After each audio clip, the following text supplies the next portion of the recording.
Dalawang reason lang naman bakit napakahirap maging home baker. Unang-una, they put a lot of effort sa ginagawa nila. Imagine sila na nagpo-formulate ng recipe, sila pa bumibili ng mga ingredients. Isama mo pa dyan yung pagtaas ng presyo ng mga ingredients na ginagamit nila. Sila nagpe-prepare, sila nagbe-bake, sila din ang naghuhugas sa mga pinagamitan nila, sila din ang nagpa-packaging, at minsan sila pa ang nagta-transport ng mga ginawa nila.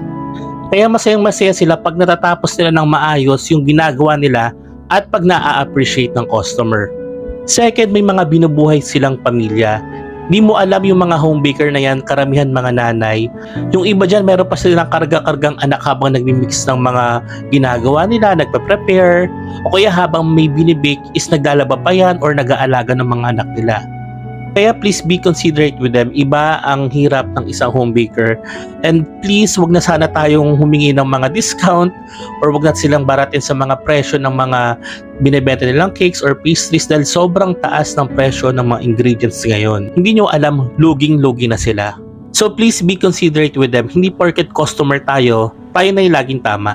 And lastly, give them a little appreciation and give them thank you pag nare-receive na natin mga order natin sa kanila. I hope it helps kasi marami ang followers na common experience, common struggles na na-encounter nila.